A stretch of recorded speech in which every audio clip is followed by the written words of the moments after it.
Jangan lupa subscribe di YouTube channel Metro TV News dan juga nyalakan notifikasinya. Pemirsa, Polres Ponorogo, Jawa Timur telah menetapkan 2 santri senior Pondok Gontor sebagai tersangka kasus penganiayaan yang menewaskan Albar Mahdi. Namun pihak keluarga masih berharap polisi bisa mengusut tuntas kasusnya dengan memeriksa semua pihak yang terkait dengan kasus ini, termasuk pengelola Pondok Gontor Ponorogo. Untuk membahasnya sudah bergabung bersama kami dari luar studio kuasa hukum keluarga Albar Mahdi, Titis Rahmawati. Selamat sore, Bu Titis. Selamat sore, Mbak Pera. Baik Bu Titis, jadi apa tanggapan keluarga korban dengan telah ditetapkan tersangka dalam kasus meninggalnya Albar Mahdi ini? Baik Mbak Pera, jadi keluarga dalam arti Ibu Soima dari orang tua korban merasa sangat mengapresiasi tindakan dari Polres Ponorogo yang dengan begitu cepat telah dapat menetapkan kedua orang tersebut sebagai pelaku atau tersangka dari tindakan penganiayaan ini. Jadi cukup mengapresiasi dan begitu sangat lega. Ya cuman ada sebagai tambahan memang seharusnya Polres lebih cermat lagi untuk lebih menetapkan siapa-siapa yang terlibat dalam proses itu atau hal-hal yang menghalangi dari proses terjadinya tindak pidana penganiayaan ini. Itu Mbak Jadi, Pera. ya, jadi siapa menurut kuasa hukum yang harusnya juga dilakukan pemeriksaan ataupun juga yang terlibat dalam hal menutupi meninggalnya Albar Mahdi? Saya pikir ya jelas oknum yang terlibat di dalam Ponpes itu, karena kan sebagaimana kita ketahui bersama di Ponpes itu kan tidak hanya si pelaku itu saja kan berada di situ, tentu ada pihak-pihak lainnya di situ. Nah, ketika terjadi proses tindak pidana penganiayaan tersebut, mereka kan sudah tahu seharusnya ketika membawa ke klinik kan sudah tahu prosesnya itu adalah ada akibat dari penganiayaan. Nah, mengapa tidak langsung melaporkan kepada pihak yang berwajib dan juga kenapa dokter tidak melakukan visum? Nah, itu yang pihak-pihak yang menurut kami juga harus bertanggung jawab dan harus juga dilibatkan kami karena kami merasa di situ ada upaya untuk menghalang-halangi dalam proses peradilan seperti itu. Itu Mbak Pera.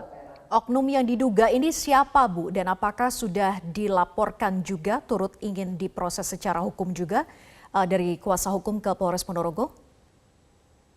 Rencananya segitu Mbak, jadi besok rencana kita akan berangkat ke Surabaya, mungkin Kamis posisi kita sudah di Ponorogo, dan kita sedang mendalami karena kebetulan kami juga kuasa hukum akan menyerahkan rekaman medik yang menjadi sangat krusial yang akan diperlukan oleh penyidik. Maka di situ kita akan mendalami dan kalau secara menganalisa sih kita sudah bisa tahu siapa oknumnya. Cuman kan kita tidak mau mendahului sebelum ada fakta-fakta hukum yang kita dapatkan secara pasti di sana nanti gitu loh Mbak. Jadi sejauh Kemungkinan ini yang juga diduga kita ada akan berapa? melaporkan pihak-pihak Ya. tersebut. Jadi sejauh ini ada berapa yang diduga oleh pihak kuasa hukum? Ya paling tidak yang dokter juga bisa yang mengatakan mengapa sampai dia melakukan hal-hal yang tidak seharusnya. Mungkin kan memang di dalam visum dia mengatakan meninggal karena sakit. Tapi kan sebagaimana kita mendapat informasi, si korban ini kan meninggal di tempat kejadian atau di Ponpes meninggalnya.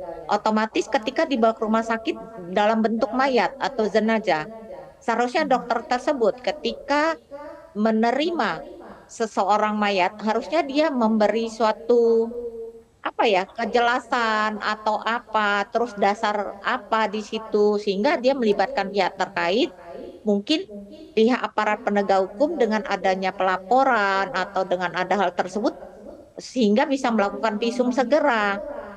Dengan terjadinya begini kan akhirnya visum tidak bisa dilakukan dan juga akhirnya terpaksa otopsi yang dipilih kemarin seperti itu. Baik, artinya ada dugaan keterlibatan dari oknum pondok pesantren dan juga dengan dokter yang menangani korban saat itu Iya, begitu ya? iya. Jadi Baik. kami melihat apakah ada konspirasinya atau memang mengalir begitu saja karena kami sampai sekarang belum tahu yang mengantar korban itu ke rumah sakit kan menurut informasinya ada diantar dengan beca dan terus siapa yang mengantarnya itu kami perlu tahu gitu. Makanya kami butuh ke sana itu untuk mendalaminya gitu loh Mbak Vera. Baik. Jadi apa saja yang sejauh ini juga masih dinilai ganjal dari kasus meninggalnya Albar Mahdi dan apa-apa saja yang akan diproses secara hukum oleh pihak kuasa hukum? Menurut kami sih motifnya sampai melakukan suatu proses penganiayaan yang berakibat fatal itu apakah perlu ada keseriusan kasusnya gitu, motifnya gitu. Kalau bertengkar sebagai seorang sesama santri, saya pikir terlalu berlebihan ya sampai melakukan seperti itu. Atau bisa jadi kewenangan dari si santri junior itu yang memang terlalu berlebihan diberi kewenangan oleh dari pihak ponpesnya. Itulah yang perlu kami dalami lagi gitu loh Mbak Vera. Baik, Bu Titis, diharapkan dengan adanya kasus ini memang muncul lagi keberanian dari pihak keluarga korban lainnya, bahkan ada juga korban luka begitu ya, yang sejauh ini juga sudah dilaporkan. Kemudian dibukalah hotline oleh pihak kepolisian agar bisa membantu keberanian ini untuk bisa mengungkap. Terakhir, jadi apa harapan keluarga korban dalam pengusutan kasus meninggalnya Albar Mahdi ini? Ya, harapan keluarga ya pasti terbuka secara transparansi dan tidak ada hal-hal yang harus ditutupi dan bukalah ke publik. Mungkin momentum ini yang akan menjadi sama-sama dikoreksi oleh Ponpes kalau memang mereka merasa sudah melakukan permohonan maaf dan mereka dari awal sudah mengakui ada kekeliruan, harusnya mereka membuka ke publis kekeliruannya seperti apa sehingga bisa diperbaiki secara bersama-sama begitu loh, Mbak Pera. Termasuk juga surat pernyataan yang harus diisi dan ditandatangani oleh wali dari santri begitu ya Bu Titis?